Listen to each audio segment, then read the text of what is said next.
Hello students and welcome back to your economics learning classes. Class 11. Today we will discuss the chapter Consumer Equilibrium IC analysis. IC analysis मतलब indifference curve analysis. Yesterday we have done the chapter Consumer Equilibrium Utility Analysis. ये chapter हमारा complete हो चुका है. I hope ये chapter आपको clear हुआ होगा. एंड जो भी आपको इस चैप्टर में प्रॉब्लम है आप नीचे कमेंट बॉक्स पे राइट कर देना. नेक्स्ट डे मैं आपकी प्रॉब्लम का सोल्यूशन बता दूंगी. आज जो हम चैप्टर पढ़ने वाले हैं वो हमारा chapter consumer equilibrium utility analysis से थोड़ा मैचिंग चैप्टर है. ठीक है, थोड़ा उससे मिलता जुलता चैप्टर है. फर्स्ट ऑफ ऑल आपको मीनिंग तो पता है कंज्यूमर इक्विलिब्रियम क्या होता है. As you all know that मैंने बार बार कंज्यूमर इक्विलिब्रियम का यूटिलिटी एनालिसिस चैप्टर करवाया आपको. उसमें बार बार मैंने आपको कंज्यूमर इक्विलिब्रियम का मीनिंग बताया है. ठीक है, अब देखो चैप्टर का नेम है आईसी एनालिसिस. आईसी एनालिसिस मतलब क्या होता है, इनडिफरेंस कर्व. ठीक है, यानी कि consumer equilibrium indifference curve. Indifference curve क्या होता है, देखो अब हमारा इनडिफरेंस कर्व का मतलब क्या होता है, which shows the various combination of two commodities which gives equal satisfaction to the consumer. जो दो commodities के बीच में क्या बताता है, बहुत सारे कॉम्बिनेशन बताता है और जो दोनों ही commodity equal satisfaction देती है कंज्यूमर को, उसको हम क्या बोलते हैं, indifference curve. ठीक है, लाइक देखो हम टू कमोडिटी लेकर चलेंगे, एक्स कमोडिटी और वाई कमोडिटी. एक है apple and another one is orange. इन दोनों कॉमोडिटी के बीच में क्या बता रहा है, कॉम्बिनेशन बता रहा है. आप 3 एप्पल ईट कर रहे हो, 2 ऑरेंज ईट कर रहे हो और दोनों ही गुड्स क्या दे रहे हैं, जब इक्वल सेटिस्फेक्शन देते हैं कंज्यूमर को, वो हमारी क्या होती है, इनडिफरेंस कर्व. ठीक है, 3 एप्पल खाने से और 2 ऑरेंजेस खाने से मेरे को क्या मिल रही है, इक्वल सेटिस्फेक्शन मिल रही है. 4 एप्पल खाने से या 5 ऑरेंजेस खाने से मुझे इक्वल सेटिस्फेक्शन मिल रही है. 2 गुड्स के बीच में कॉम्बिनेशन भी हो गया और दोनों गुड क्या दे रही है, इक्वल सेटिस्फेक्शन दे रही है. वो हमारा कौन सा कर्व होता है, indifference curve.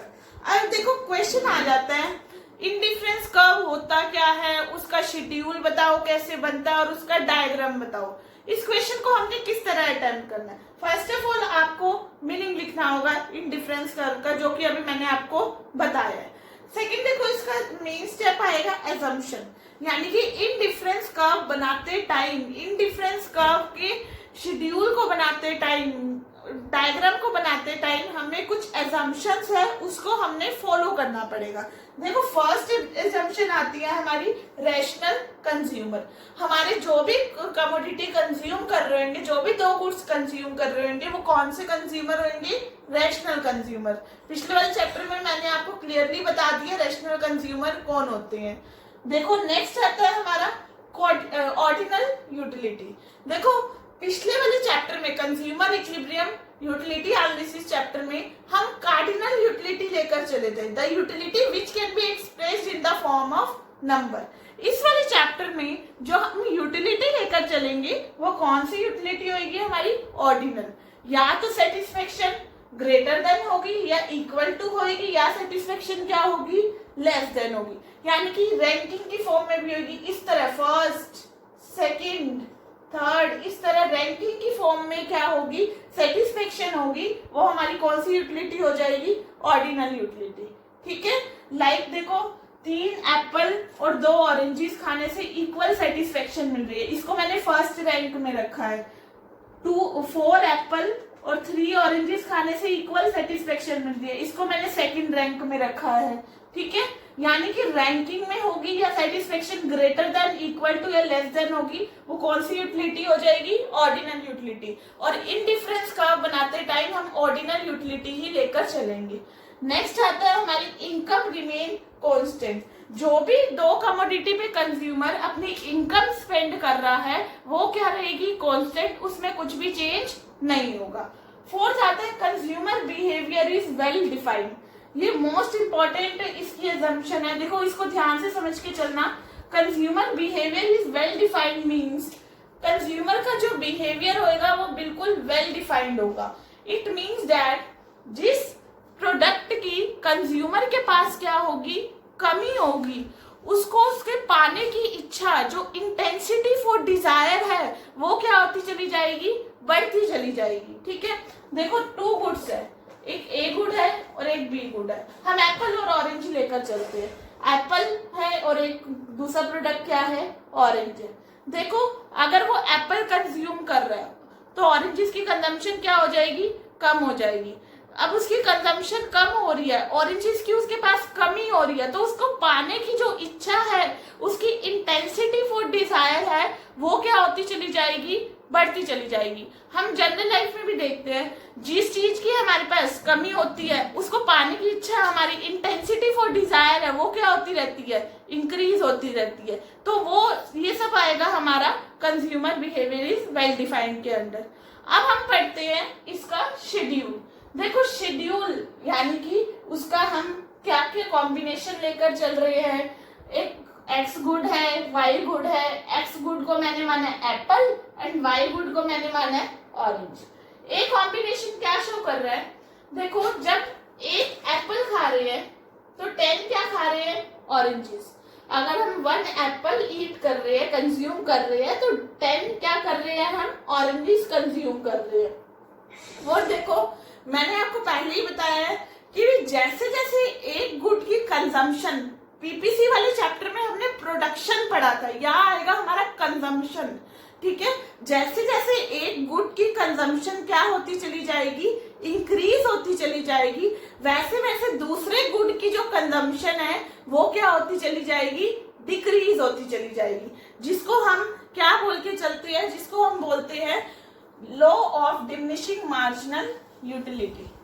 Law of diminishing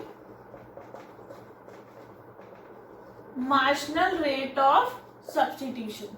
law of diminishing क्या होता है कि भी एक्स कमोडिटी की कंजम्पशन इंक्रीज हो रही है तो वाई कमोडिटी की जो कंजम्पशन है वो क्या हो रही है, डिक्रीज हो रही है। देखो एक्स की हम 1 एप्पल खा रहे हैं तो 10 क्या खा रहे हैं, oranges.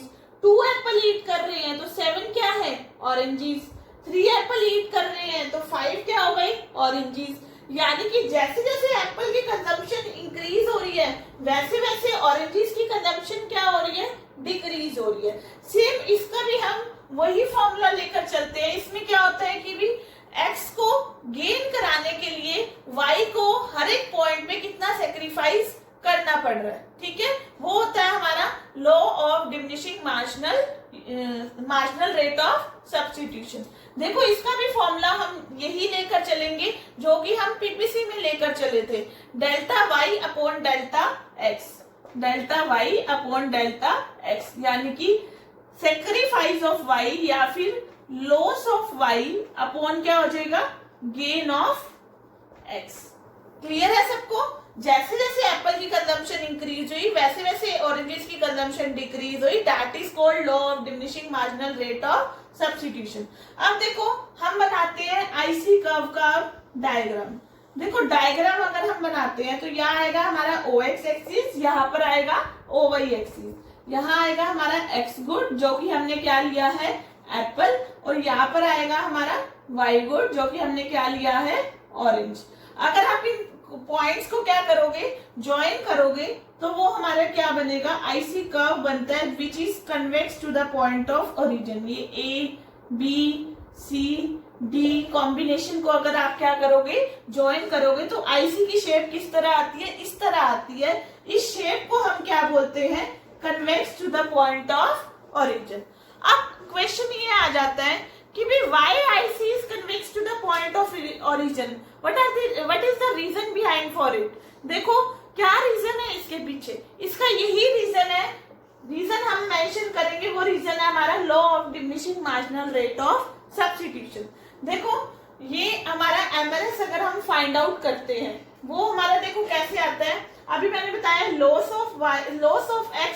Of Y upon gain of X. यहाँ देखो हमारा लॉस कितना हो रहा है, वाई को 3 का लॉस हो रहा है, 10 से कितनी हो गई है 7, और गेन कितना हुआ है 1 से 2 है, यानी कि 1 से ये इंक्रीज हुआ है, ये कितना आ जाएगा 3। 7 से कितना हो गया ये 5, तो नेक्स्ट 2 से कितना हो रहा है 3, यानी कि 2 से तो डिक्रीज हो रहा है और 1 से क्या हो रहा है इंक्रीज, कितना आ जाएगा 1, यानी कि जो एमआरएस है वो हमारे क्या हो रहा है, कम होता चला जा रहा है, डिक्रीज होता चला जा रहा है। इसलिए जो आईसी है वो हमारा क्या होता है, convex to the point of origin. अब देखो मैंने आपको ना एक अजम्पशन बताई थी, consumer behaviour is well defined. अब ना क्वेश्चन मैं आपको ये भी बताती हूँ, यहाँ पर एमआरएस क्यों डिक्रीज हो रहा है।